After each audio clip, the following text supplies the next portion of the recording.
Welcome to the Early Warning Systems training series. This video is prepared by staff at the Everyone Graduates Center based at Johns Hopkins University in partnership with the New Mexico Department of Education and the High Plains Regional Educational Cooperative. The videos and breakout activities are designed to help your school team implement the planning, design, and problem solving for the implementation of an early warning system. We recommend that you watch and complete these activities with a representative team from your school that will be leading the implementation of your early warning system. The training videos will share background information and set up activities for you to complete with your team and a designated facilitator within your group. Before you start, make sure you've downloaded this video's supplemental materials from the video webpage. Creating an early warning system team at your school will be an important step in your implementation process. This EWS team could be the same team that you have assembled to work through these videos, but it may also include more individuals as you examine the scope of the challenge you are addressing. First, no matter the makeup of your EWS team, the principal must own and lead the effort so that EWS is a part of your school's framework and vision. If your principal isn't part of the team that is working through these trainings, you should plan to set up a meeting to discuss these components and how they fit within your school's current plans. When thinking about the team that will drive the day-to-day work, you should consider the level of the challenge that you are facing. Use the on and off track metrics described in the previous video to help in this process. With a small number of students, you may be able to manage the response with a smaller number of staff members. However, as the size of the challenge increases, it is important to engage a larger number of your staff to ensure that keeping students on track is part of the work of all staff members. In larger schools, it will require all adults to be a part of the work. At this level, it often includes interdisciplinary, grade-level teams, or small learning communities integrating EWI data analysis and response as a part of their regular work. The EWS team's work covers a few key responsibilities. First, the team should keep a focused list of students who have off-track indicators and may need additional support. As we've discussed in the previous video, this list should be updated at least monthly, if possible more frequently, and include which indicators each student has. Second, the team should meet regularly, at least every 2 weeks if possible, for two key tasks. First, the team should build on student strengths and determine the supports needed for that student or group of students. This is often called an EWI meeting, and is designed as a way to determine the most appropriate interventions for students. EWI meetings will be discussed later within this video. The second is that the team should build on data trends that they identify, and design, create, and implement preventative measures or initiatives that help more students attain high achievement in the ABCs. Many of these initiatives are aimed at creating a culture of high achievement, clear expectations, and recognition for success. Analyzing ABC data will need to be completed at both the student level, as we will discuss in the EWI meetings section later in this video, as well as at the grade and whole school level. The goal of this data analysis is not only to identify students who are showing signs of disengagement, but also to be able to examine deeper trends or background that help your team make decisions, and may highlight underlying issues that need to be addressed across the entire school. A critical thing for us to do is to really understand who's walking through the door of our school. Who's walking through the door in 6th grade, who's walking through the door in 9th grade, who's walking through the door in 1st grade. What challenges do they bring so we can figure out and ask ourselves, are we organized to meet those challenges? Because as we know, each class is not the same, things change, and we have to be prepared each year for what the new challenge is. To do this, schools need to ask themselves 3 questions about the students walking in their door. What's our academic challenge? How many of the students walking through the door are multiple years behind grade level in math or English or other subjects? And in what specific areas are they struggling? We might know that the kids are below basic, but knowing they're below basic doesn't quite give us enough information to know the scale and magnitude of their need. We need more fine-grained information about how many kids are behind and in what way. We also need to know the engagement challenge. How many kids are walking in our door that have prior histories of chronic absenteeism, or prior histories of getting in trouble, or prior histories of course failure? Who's going to be coming in already with problems that haven't been solved, and maybe with dysfunctional responses to those problems that are making things worse? If we know we're getting a lot of kids with prior history of chronic absenteeism, we need to have a big upfront attendance campaign from day one that says, this is a new, exciting place to be. It's the place where everybody comes every day. We're going to miss you if you're not. And very rapidly start, calling kids if they aren't there. Can we get you here by 10 o'clock? We miss you. To have a very strong new culture and new climate to sort of turn those prior behaviors around. Finally, we have to understand the poverty challenge. and not just how many free and reduced price lunch kits we have. That actually gives us very limited information, because you can get free and reduced price lunches at quite a wide range of family circumstances. Really what we need to have a deeper understanding of is how many of our students are agency involved, how many are in foster care, how many had prior engagement with the juvenile justice system, how many are homeless. All these things we found in research is once you understand the depth of agency involvement, that gives you a much clearer understanding of the magnitude of student needs and the impacts of poverty than just free lunch data.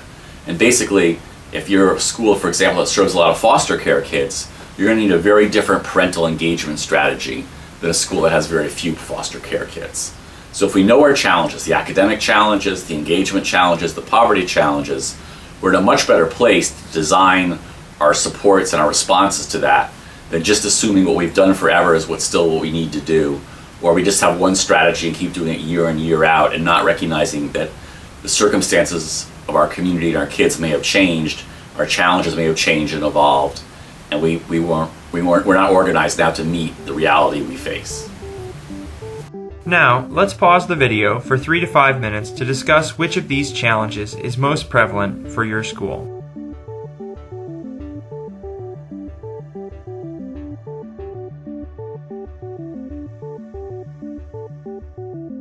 Knowing some of the underlying challenges that you are facing will help you as you begin to analyze and examine ABC data. As you begin this process, there are 3 areas that we want to highlight within this series. The first is examining student level growth or decline over time. As you notice in this student's profile, there is 1 area, behavior, where we are seeing growth from last year to this year, and 3 areas where we are seeing declines in performance. Secondly, we have found it helpful to examine any relationship between different indicators. This is when pairing this data with staff members' knowledge of the students will be especially important. For instance, this student's attendance has declined drastically, and grades have declined as well. The team might question whether these 2 items are related.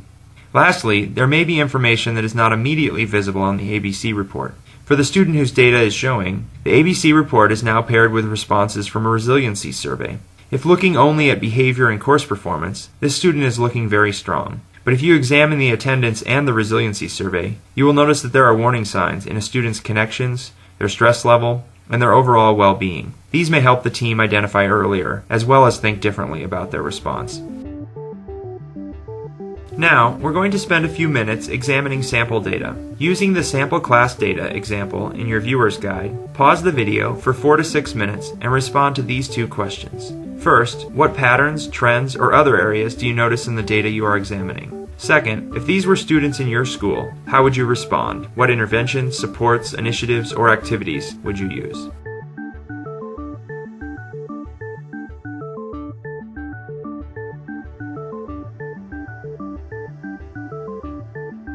There are a few things that you may have noticed as you examine the class of students. There are still the same basic questions that we want to answer around growth and progress, relationships, and underlying information. In addition, it is valuable to look at trends across students that may lend themselves to a much different response. For instance, you may have noticed that there are a large number of students who are failing science. While the flags for each of those students draw our attention, the most appropriate response for this situation might be support for the teacher in the organization of his or her class and how he or she is engaging students. Or there may be something more appropriately tackled across a group of students, something that they are all struggling with. The analysis of ABC data across students will help your team determine the most effective level of intervention and the best use of the interventions, initiatives, and supports that you have available. Remember, as you work through your data analysis, that you must be looking for opportunities for intervention, as well as opportunities for prevention and adult-focused strategies. Good interventions are essential, but we cannot intervene our way to a stronger support system. While there are many places where this analysis of ABC data will occur, the Early Warning Indicator, or EWI meeting, is the most effective forum where multiple adults who work with a student meet to discuss the student's data and determine appropriate responses. This regular student-level examination and response provides opportunities for designing new interventions, reflection, check-in, and adjustments. This team may be what some schools have previously called a student support team. These teams are usually made up of mostly non-teaching staff whose primary responsibilities involve direct student support. However, in larger schools, there are often multiple EWI meetings that occur, with interdisciplinary or grade-level teams making them part of their regular agenda. Now, we are going to observe a mock EWI meeting conversation. While watching the video, you should keep these two key questions in mind. 1. What do you notice about the structure of the conversation? And 2. What do you notice about the tools, note-taking, and resources that are used in the conversation? You can also use the supplemental tool as part of your video discussion guide to help organize your thoughts and discussions. Let's explore what the EWI meeting looks like when all of the pieces are implemented.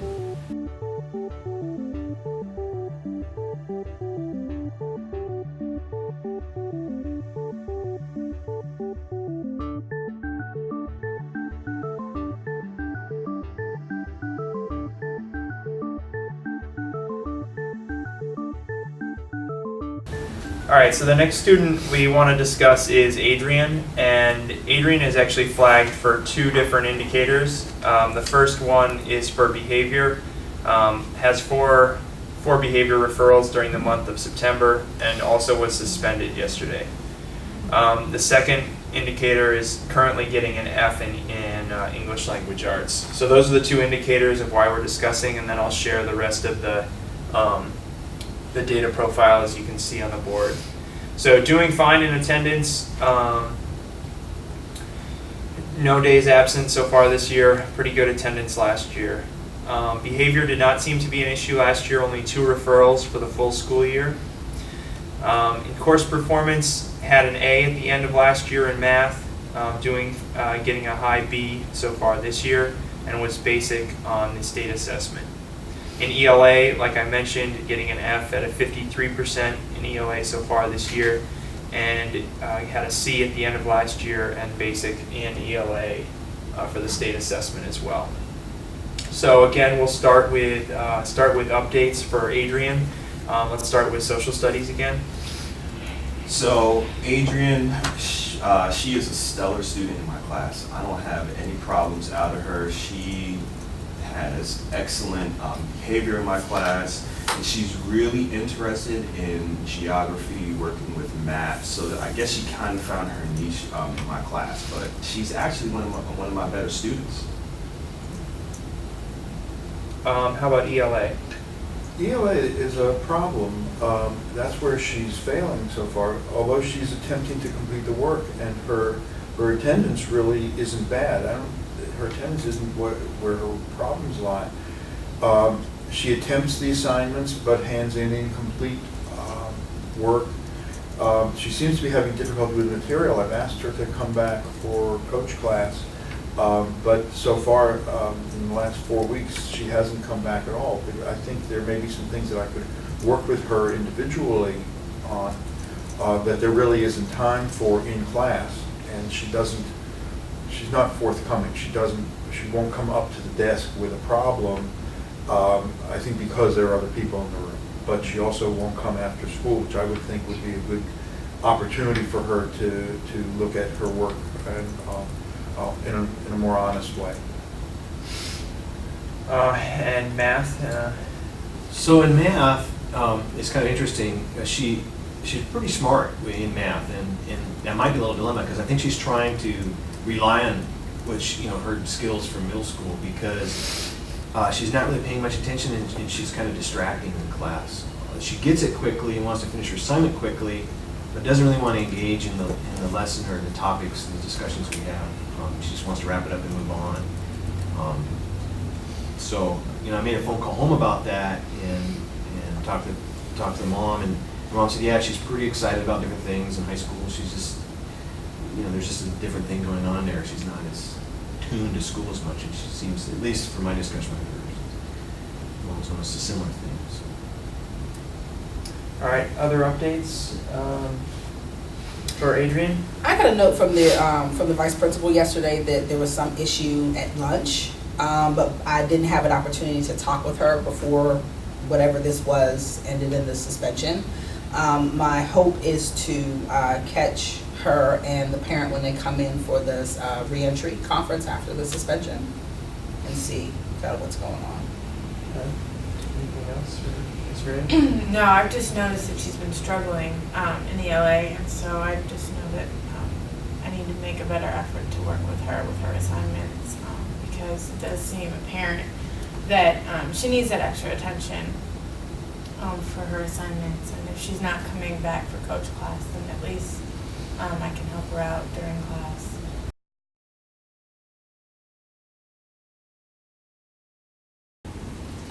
So I know we started talking about some of the interventions for Adrian, but wanted to move us forward to what we've been working on towards new interventions that we need to address for Adrian.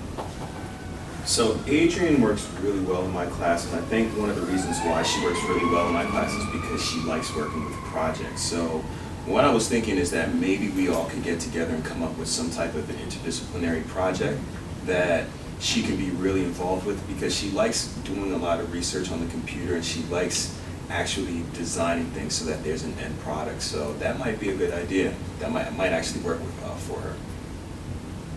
Very good idea. Are there other teachers okay with that or interested in that? I think that would work well. She might finish quickly with the assignment we have. It might give her something to do for the rest of the period, and I'd like to try that. That would be a good thing to see. And ELA? I'm going to make more of an effort to see her individually. Just expecting her to come back to my class isn't working. I'll give Mom a call because the transition from middle school to high school seems to be a very difficult one for her. She wasn't the greatest student in middle school, but she's dropped 2 full grades since the end of last year.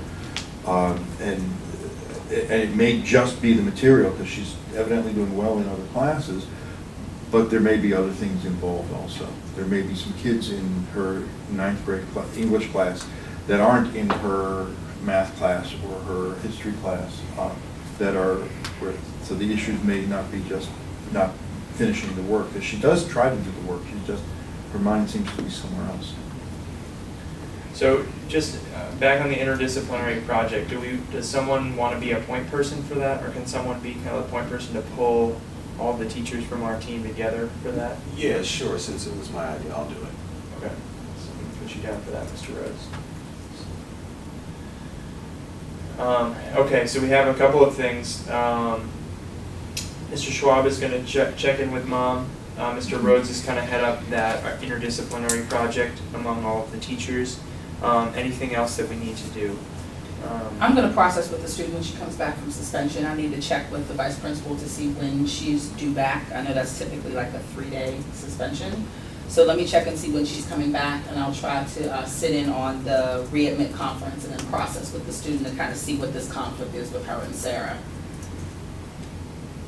Okay, and Ms. Walker, after you do that, can you, or whatever you are able to share, can you share that back with us as our team, so we know what else we can do to support that? Sure. And you said that are they in your class together? Sarah and Adrian? No, Sarah isn't, but they go to lunch. They have the same lunch period. Okay. Yeah.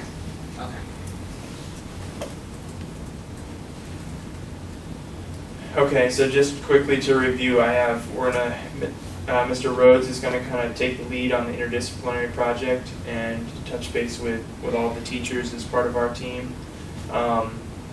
Mr. Schwab is going to check in with Mom just to see if there's anything glaring that we need to be aware of. And Ms. Walker will check in with the AP during reinstatement and see what else we need to, next steps there. When do we want to follow up on these items? Our next meeting, or are some of them okay to wait a little bit longer? What's our timeline?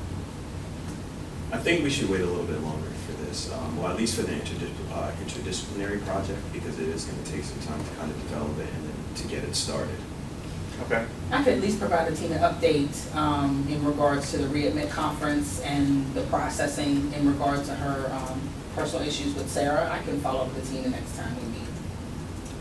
And I'll probably have something to share with the team after I talk to her mother tonight. Okay. So I'll say October 10th at our next meeting, we'll do follow up on those 2 items, and then we'll Good. wait, so it'll be a little bit longer. At least 2 meetings out for our interdisciplinary project. Okay. So you guys have a chance to get started on that. Okay, anything else on Adrian before we move to the next student? The discussion that you just watched followed the general protocol for discussion. In the video, this discussion lasted about 7.5 minutes and resulted in 3 interventions for Adrian. The setup for this discussion to occur took some preparation to ensure that data was in place, the right individuals were at the table, and there was a shared goal for the work. The team also had a very clear process for documenting the interventions that they had decided on. For schools that don't have access to a state or district system that helps them to track this information, often Microsoft Excel or Access documents have been created. Some schools have also explored using available sharing tools such as network folders, Google Drive, or Dropbox. This information is helpful for follow-up in the next meeting and also helps with overall trend analysis during the year. We recommend that you try using this protocol as a group with a student that you all know. In the video, one individual played the role of facilitator and note-taker, but you could assign these to different individuals in your team for your practice round. As you complete this section, and before you begin the final videos in this series, we recommend that your team, if you haven't already, begins to identify next steps for each of the key tasks discussed throughout. The main topics that we have discussed are organizing data, creating focus lists, resource mapping, tracking interventions, the EWS team, and lastly, EWI meetings. There are materials in your viewer's guide to help guide your conversation. This concludes our video on school planning for early warning systems. In our third and last group of videos, we will explore lessons learned and ideas for providing awareness, training, and deepening EWS implementation.